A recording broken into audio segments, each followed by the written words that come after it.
Hi guys, welcome back to Unconventionally Systemic. We thought today that we'd have a think about kind of or follow on from kind of our previous conversation and talk a bit more around the institutional, I say dilemmas and dynamics or influences, and also maybe a bit more around kind of like referral system. I guess this may have came about when I think outside of the recording, we were having a conversation. I think I was having a conversation with Megan, like back in the day, and we were talking about how people of the global majority don't get readily referred to for psychological therapies. Um, Especially, I think it was from Megan's experience. And I wondered a lot from that around the frustrations that people of the global majority experience in terms of accessing services, but also in terms of um, the kind of the prejudices and that the system maybe perpetuates or kind of continues on. Following on from the episode that we kind of recorded recently around the kind of the racism in the therapy room, but also thinking about perhaps institutional racism. I'm not sure, guys, if that's the ideas we had, but I don't know kind of what some of your thoughts are on this topic, just to start us off with. I guess adding to that, I mean, we know what the stats, what it says in terms of how people of global majority, especially the men, I think, they probably make up a large percentage of like inpatient admissions, whereas in community services, um, I don't think they're seen as much there, or they're usually seen in community after they've been discharged from inpatient services, and it's kind of okay, what's happening in that gap before it gets, I guess, that serious or that extreme that they need sectioning etc. How comes, I don't know, they don't feel able to, and I guess it might go both ways.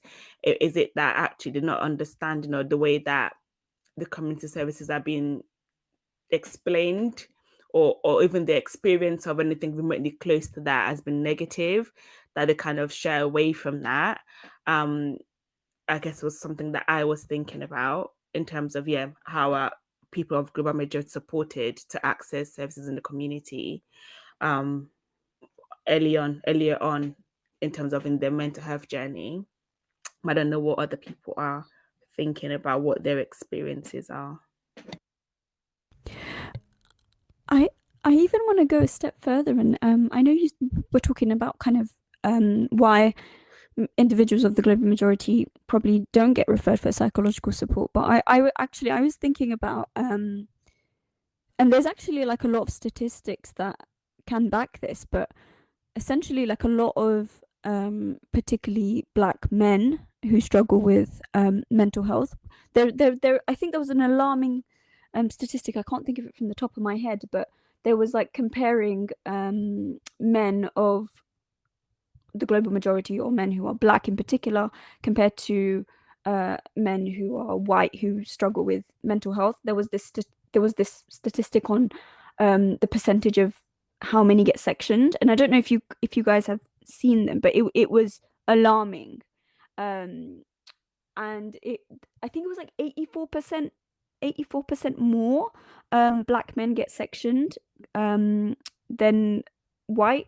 And I just remember I was thinking about that statistic, and I was thinking about, it's not even just about why certain individuals from the global majority are not being referred for psychological support. It's even the fact that they're treated in, or they're kind of, it's responded to in a way that doesn't necessarily benefit them. But there's also this whole thing about um institutional racism, of course, but kind of it almost goes into this not problem maintaining, but it's almost, it perpetuates, or it reinforces some of the already racist stereotypes, if It feels like our energies, because of the systems that we're in and because of the way that we as a society view black bodies, and I am specifically thinking about black bodies, viewing black bodies and black people as dangerous, and that trope is still built within, it's like in the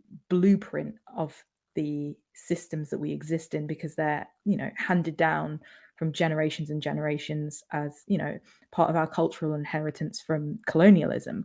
And I say this like this is all fact, knowing that it's not necessarily fact, but it's part of what has happened, part of the history of our society, like living in the UK. But because of that, we view Black people and Black bodies in a certain way. And so when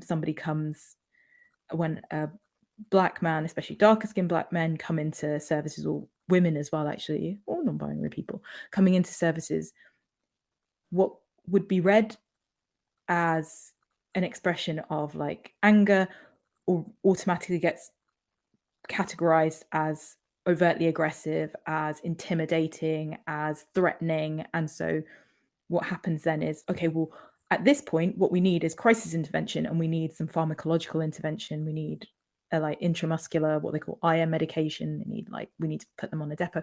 And I'm speaking about medication like I know lots about medication, and I do and I don't. I'm not a pharmacist. I'm not a psychiatrist. I work alongside these people, but I'm not of their background. Like, I don't have that level of education in those areas, but I'm very aware of how it gets to a point where somebody who works with me in a setting and I'm able to manage them in a certain way. I'm trying not to make it like I'm some kind of martyr, because that's not it at all, because I know that it works in collaboration. It's saying that there are times when we need the pharmacological interventions, but it's thinking about, okay, but then at what point do we say, okay, let's think about how we manage this in a slightly different way? Have we thought about, for this person that's coming in and out, what we call quote unquote revolving door patients, have we thought about, okay, well, have we thought about how we can engage them in community therapies? Okay, they don't want to engage in community therapies because they've had such terrible experiences within statutory services, within NHS settings.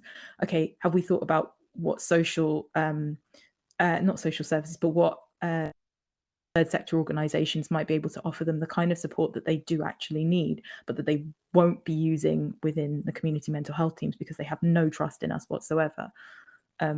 I definitely have ranted then, so I'm going to open the floor up to other people, but it's just some of my musings.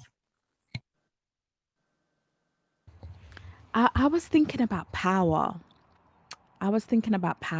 And power within systems, power within like interdisciplinary working, because in some of the conversations that we're having now, I was drawn very much back to my kind of inpatient mental health nursing days, where in an inpatient setting, the power relies with the consultant psychiatrist who makes all the decisions. And I've got nothing against psychiatrists, but my relationship with psychiatrists has evolved and become better, because it became a very difficult relationship, because I became very resentful of the position, or my own perception of how they utilize that power in not hearing families' voices, clients' voices, especially when they're at the most vulnerable state, at the kind of very problematic. And this is where the stuff about the medication is coming from. Before we started recording this episode, I was having a good old rant about my own frustrations when I used to work in inpatient around the types of medication choices that get given to people. And this is even separate from global majority, like some type of, like, you know, there's mood stabilizers like sodium valproate, and there's types of and psychotic medication, which part of the side effects is to interfere with, for example, Black people's fertility, their sexual libido, their, you know, the functioning.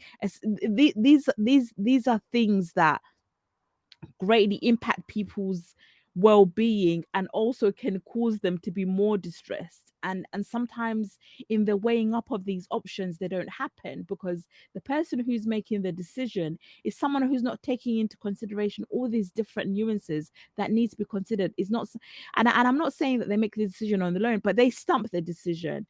Other people in their multidisciplinary team, whether the psychology or the nurses, you know, other people, they all get a say. But in terms of ultimately what happens, it's this kind of individual. And there's there's really amazing psychiatrists there. I know some really lovely psychiatrists, and psychiatrists are great people. They're not horrible. But Lola shared something about kind of sometimes things that influence what medication gets prescribed to people of the global majority, especially dark-skinned men, was around the perceived intimidation from someone can prompt prescription for medication that actually, if that person is communicating their frustration, they're being passionate, they're being angry, which is a normal emotional response reaction to have, because that's perceived, the medication is given to basically dampen that down, not taking away kind of the risk factors sometimes when people are acutely and really unwell. But there's something about the powers. Who has power in the system? How does that power influence what happens when that happens and how it gets carried on through, especially given the example that Fazana, you were giving us around that continuation of something that happened with someone 20 years ago, but it's still now perceived as something that just happened now. Yes, risk is important, historical risk is important, but is it a prescription of like, this is like, you're not allowed to evolve, to improve, to recover, like, so how like that I'm putting my hands like in, it's really so positive, and oh, it's kind of the reaction I'm giving here. I don't even know how to describe it, but I don't know what people's thoughts are around kind of the power nuances of what we're talking about. I think I definitely share your frustration, like I was putting in the group. I know when I said who makes these decisions, I know you guys thought I meant literally, but no, I know it's the psychiatrist or the consultant. And again, this is not bashing them, but I think for me, I'm thinking of power of attorney. I'm thinking about who, like, how is this collaborative? Like, again, in systemic and family therapy, we talk about collaboration so much, but obviously when it comes to, I guess, inpatient sectioning, that element maybe goes, okay, for the person, but actually they've got family, they've got people that care about them. How do we involve them in that decision making? But also, how are these things explained to them? Does that make sense? Like, how are they really like invited into this conversation to be like, okay, this is what is going on? Because at the end of the day, when someone is maybe psychotic or unwell, again, that's not their whole identity. That's not their whole life. That's a fraction of their life. Their family probably knows them a lot more. And they need to understand, okay, this is what this medication cannot do. And then they can think about making an informed decision based on, okay, this is what we know about them. Does that make sense? But yeah, anyway, I can go on and on about this, but I guess for me, it's about what needs to happen, how can these things change, and I guess how can we, I feel like sometimes as well mental health services can be quite reactive, but how can we actually pause? And I guess again, and perhaps of that comes from, again, therapeutic approaches, like, kind of pausing, silence, and just really like that, how can we get things to pause, obviously in a safe way, not putting people's lives at danger, and not saying pausing for days, weeks, and end. I get that some things are quite crucial, but again, that's the point. How, before we get to that point where it gets so crucial in life or death, for example, what has been done before that, I guess, is the more, again, the preventative stuff. Where is that coming in?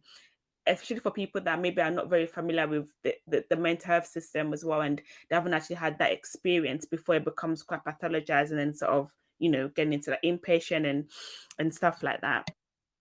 I'm glad you were talking about the preventative side, because what I don't want is for us to, maybe not us, I shouldn't say that, but because working in inpatient settings, like, there isn't that much time to think, and actually there isn't the space to have those long or not even short conversations with families. It's very much like, this person's really unwell, they are really they're really, they're having either a psychotic breakdown. If they're on the psychiatric intensive care unit, they're a danger to themselves or to others. More likely than not, they're a danger to themselves, they're likely to hurt themselves.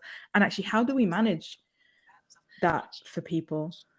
There isn't the time for those kind of decisions to be inclusive. And actually, to the teams that are working there at the moment, it is like, how do we treat whatever's going on so we can put people into the most stable position? And I suppose what I'm interested in is not so much like that point needs to maybe need some thinking as well. But I think where we can be effective in terms of as a service as a whole is thinking about, okay, well, after we've stabilized them, after we've titrated it down so that their medication is at optimum level, but optimum therapeutic level, but not, you know, this is not a technical term, but zombifying people.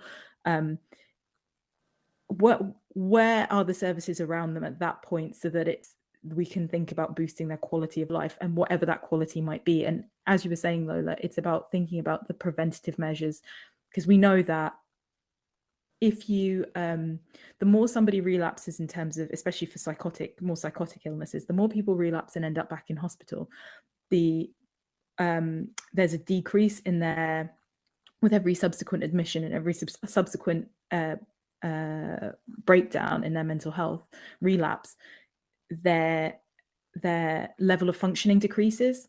So how do we prevent people from getting to that point where they're constantly coming back in? And I think there is a space to think about the other services, not just within the health service, but within how do we ensure that people are linked into, I say other services, but how do we also build in trust within the community mental health teams that people of the global majority will get the kind of support that they need, and from people who understand the nuances of the issues they may be facing and are going to be validating their experiences. And also, how do we make sure that the staff team are competent enough to do that, essentially? Because there's quite a lot of moving parts in that. I wanted to, as you started to talk about preventative and you were talking about kind of the inpatient stuff, my mind went like almost completely somewhere else in terms of even before it gets to that point. Access, how are people accessing in the last series, I don't know, yeah, we spoke about accessing therapy. We were talking about it from a therapist accessing therapy, but also where do people of the global majority go to access mental health support before we get to I was thinking like before people get to go into hospital, how do they access mental health support in the community generally? And things came to mind as you were talking. I was thinking about some like intercultural kind of help seeking behaviors that we have. What's our relationship with help? And also generally, Megan, you've been talking a lot about trust of services, mental health services, trust. Like, do we speak out about emotional and psychological difficulties that we may experience, stress, distress? All of these compounding things can impact any one of us at any different stages of our life.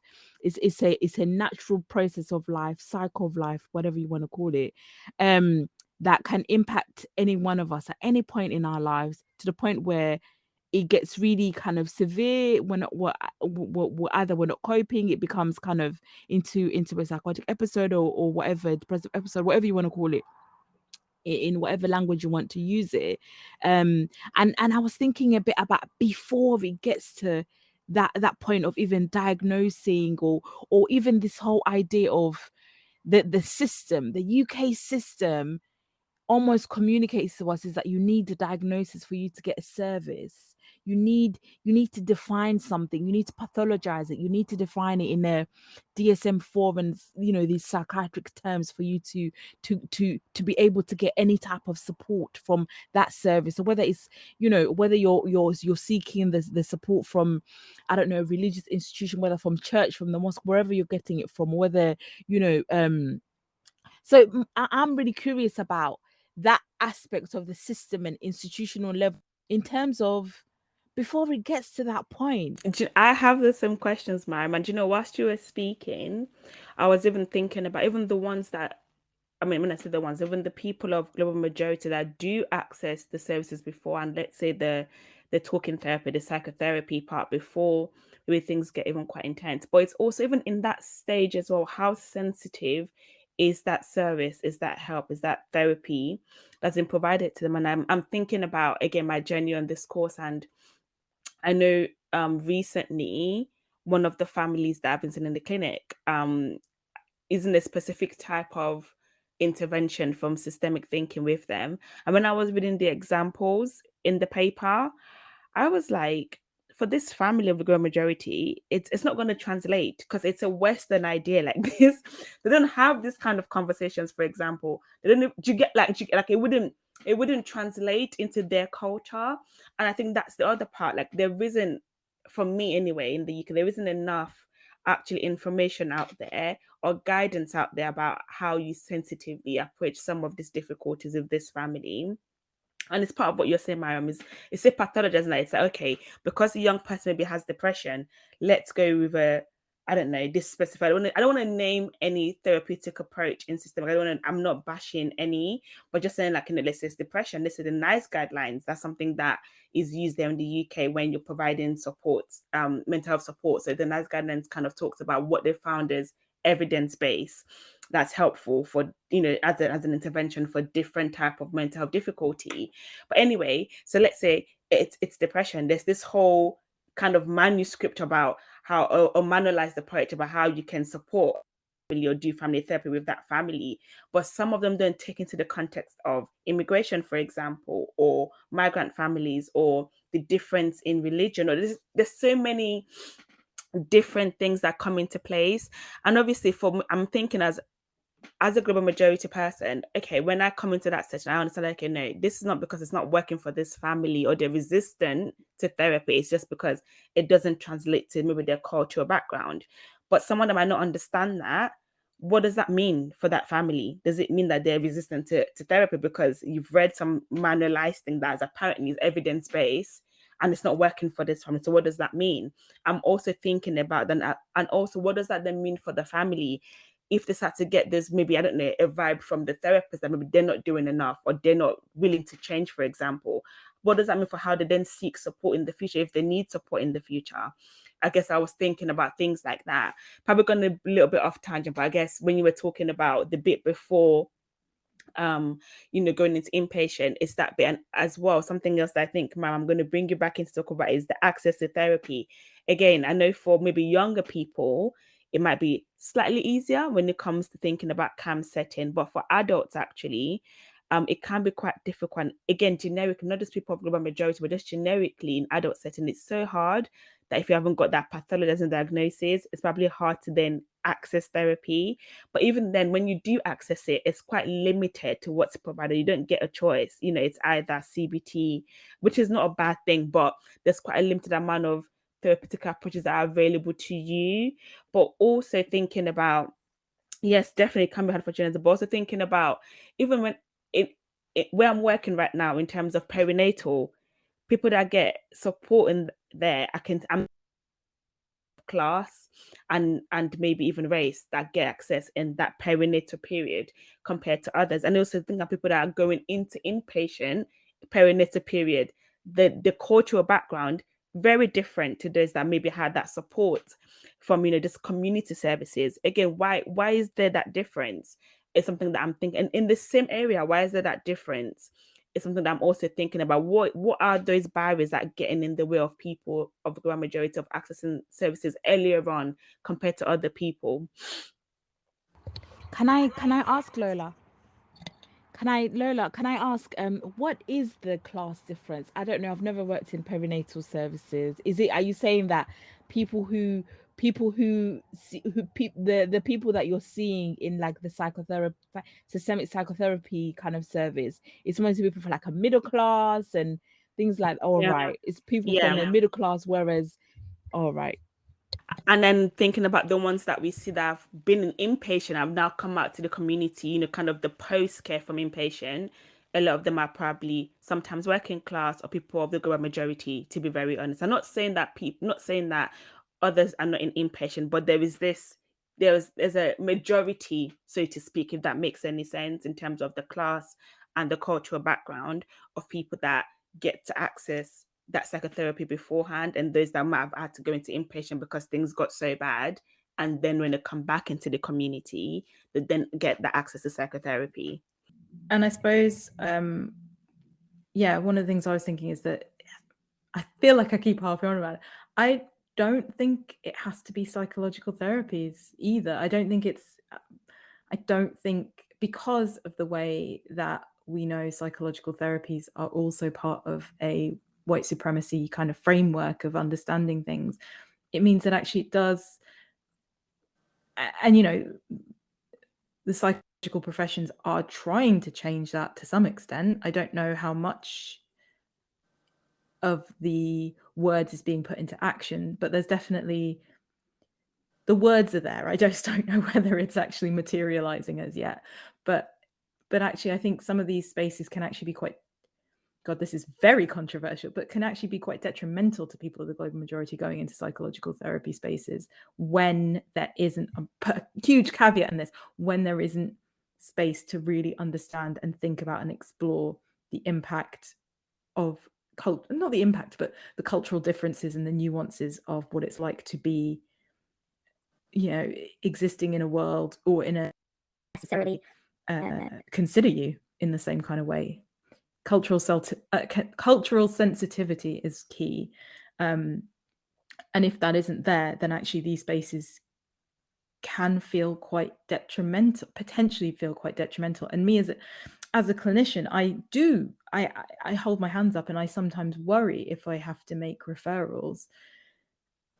Who am I referring for people that I work with in the global majority who have come to me talking about experiences of racism and oppression, and then and all that comes within that? And then I have to think, okay, you've had a really good, they have said to me they've had, you know, a good experience in therapy, they want therapy in the community. I then have to think really carefully about whether I can refer them on safely, working ethically, how I can do that, because I want to make sure that when I send them to a clinician, that's a clinician that I believe works in a culturally sensitive way. And I don't always feel that that's the case. Being very, very truthful, I rarely feel that's the case. It's that double bind again, isn't it, Megan? It's kind of, you're doomed if you do, you're doomed if you don't. And who decides at the end of the day? But also, how does that get decided when you're kind of having to weigh up ethically whether you refer someone into the service or where they're potentially going to be worse off or going to be, oh my gosh. Sorry, I'm having a very live reaction. Actually, it's nothing to be sorry for. What was I going to say? But you know, as you were saying that, I was thinking about kind of in my work with children and young people and families, how I don't know what I'm perpetuating by being almost like in a gatekeeping service when young dark-skinned boys come, and it's usually like through really risky things that have happened, like if they've tried to end their lives, and I get very like it tugs at me, it tugs something in me, and I'm thinking, I really want this person to get a service now, so that they don't end up in the mental health service, acute inpatient service that I used to work in. I want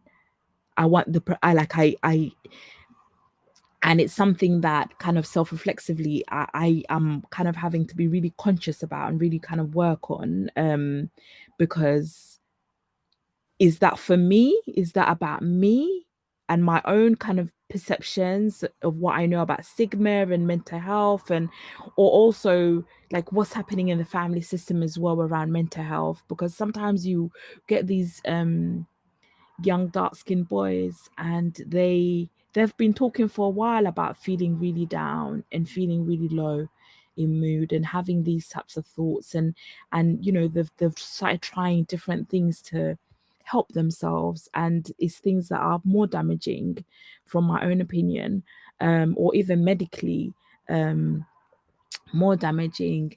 And sometimes I get a little bit angry when, like, I feel like they've not been listened to, they've not been heard, and like access to a service, whether that's through like local community or whether that's through, but also this is coming from a place of kind of this me coming from a culture of where mental health, emotional and psychological needs don't get talked about.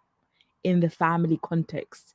It is not a voiced thing that gets talked about. It's not something you air out. It's a private thing, and all of those kind of nuances. I quickly kind of want, obviously with their consent and seeking out what they say they want, and managing their expectations of wait lists and all of these things where the service might come from. But I, a lot of the times, want them to get a service. I want them to get a service. I want them to get it now, and I want them to get it as soon as possible, and I want it to be a good service. Sometimes I don't even know about what type of service are they going to have when they do have it, because I want it to happen sooner rather than later, because I want it to prevent that statistic, that horrible statistic that Fazana reminds us about kind of what is likely to happen if things get worse, or and things like that. And then like other systems like police and all of that stuff, and it's a criminal justice issue and all of that, they end up becoming that statistic. So that really tugs at me. So when I'm talking about access to emotional support and things like that, I'm thinking about some of those things in my mind, but also I'm thinking about wanting to prevent things from getting to that point. But also I'm thinking about also languaging of what words do people learn to use to get help, and what type of help, what does that look like? And there's something about this society, or this kind of, I want to say westernized, maybe it's a UK context. I don't know how it is in other places, in other countries, but is that like there's this anthropological book about pathologies of the West, and basically kind of pathologizing things that in other contexts kind of quite fine. It's not a thing, right? So, and I'm wondering about that, and if I was looking at this from a different context, if I was, for example, in a country where I was born and I was seeing the same issue, would it be the same thing? Like, how would that be? And I'm thinking about all of those things as well. Yeah, I think you made a really good point there about the different perspectives, and where I think language is really important, because I think there's assumptions that are made that because people are the global majority, and that's like a really large number of people across the world, cultures, heritages, ethnicities across the world, they don't necessarily share the same kind of way of expressing and thinking about it. Doesn't mean they're not doing it. It's just in a completely different way. And like you said, maybe understanding and interpreting things in a completely different way to the very Western normative, what is perceived as the normative view of what is mental health. I really resonate with that point, Mariam.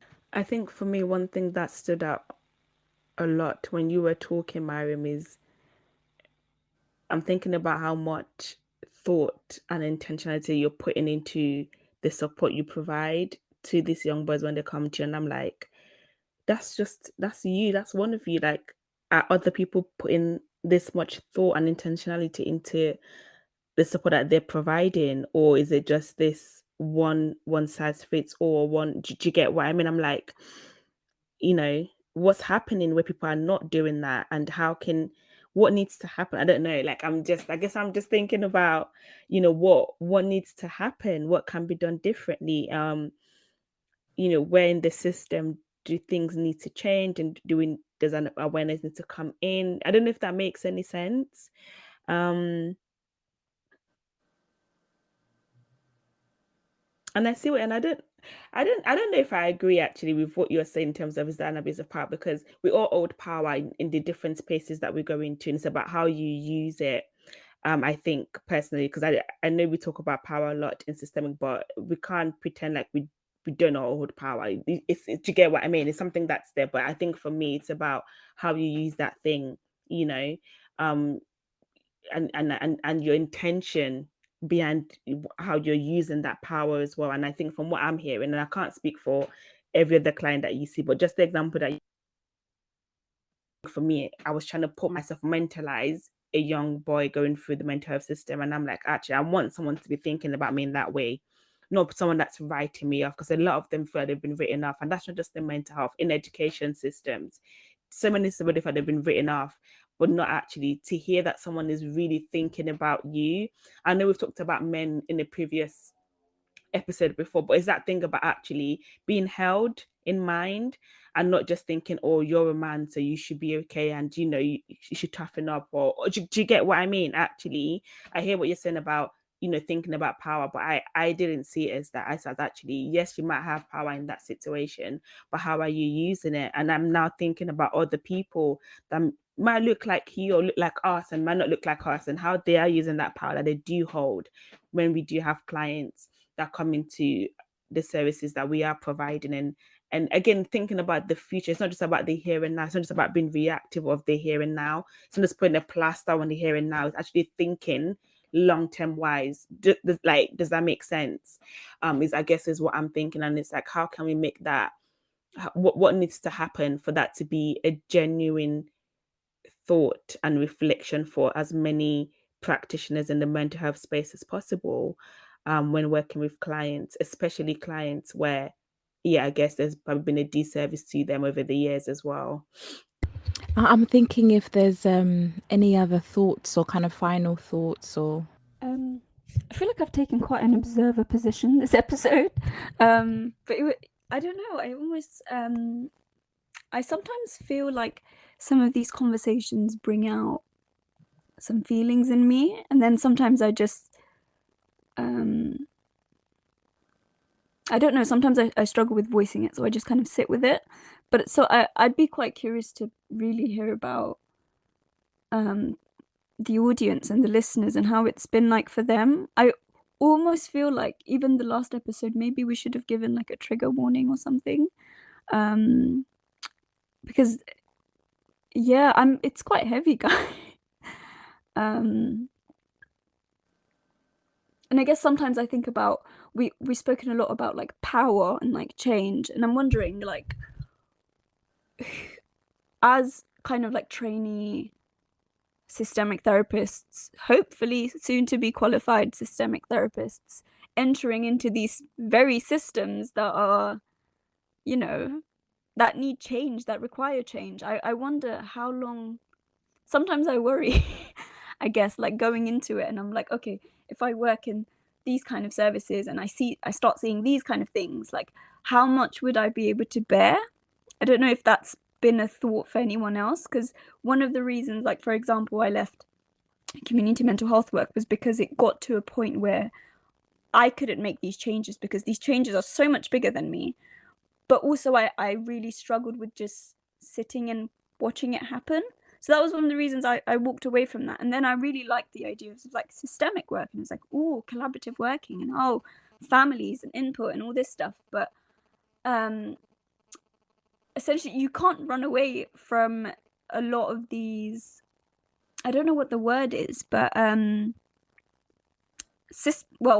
these institutionally racist systems, which, I know that there's a lot being done about like making progress for it, but I do want to comment on something. I think, Lola, I don't know if it was in this episode or the last one, that you mentioned about the DEI and all these kind of like diversity positions that they're opening up and etc. Sometimes I feel like a lot of these, and this might be very controversial, but sometimes I feel like a lot of these responses to educate or like address microaggressions or like racial biases, I feel like it almost comes across as a tick box exercise, rather than it being something that needs to be actively done.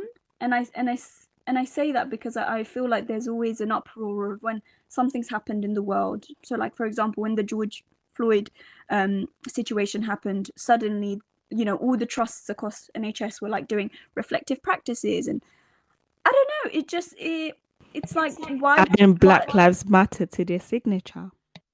Yeah, like there's just it's not funny, it's really not, but it's just, I don't know, I feel like something significant has to happen, and then it needs to be trending, and then suddenly there are these exercises, or there are these kind of like tasks that are kind of like being completed across services, and it's like, it's not enough. That's not enough. And and sometimes it feels like it's exhausting. It's exhausting because it's like, what are you what's this going to achieve? I don't know. I don't have the answers for, oh my God, how can we make all of this go away? I don't have the answers to that, but it could be incredibly frustrating as someone from the global majority, kind of being part of the system. And although we go in with good intentions to, do some meaningful work and help, essentially the bigger issue is systems. The irony of being a systemic therapist with issues with systems. But yeah, that was me going on my little 2 pence of ramble. One of the things that came up for me when you were saying that, Fazana, was the idea of actually, I think by us being in the system does perturb the system, and it does, we can not change the whole system, and certainly not overnight. And there's been people who've come before us who have, paved the way to some extent for us to be where we are, and we are paving the way for more people to be where we are, and further. But I suppose, yeah, it is in having these conversations and putting these out there, that is, oh my gosh, this is going to sound so cheesy, but the difference that makes the difference. Bateson, I can't remember what year, but the whole idea of systemic is not the whole idea, but that underlying kind of ethos, or part of the ethos of systemic, is around those small changes that change the way things interact and people interact. And I see that in the work that I do in the hospital. But I've just been called out for calling Bateson quotes cheesy. I'm unashamedly doing that. Oh God, on a systemic podcast. Oh, well, that is it's part of it, I suppose. But yeah, I've lost my thread just by laughing at basically throwing shade at one of the founding people of systemic therapy. I'm going to stop there now. I think that's it, guys, for this episode. We will probably see you on the next one. Let us know your thoughts. The email is down below. You could find it. All right. Bye.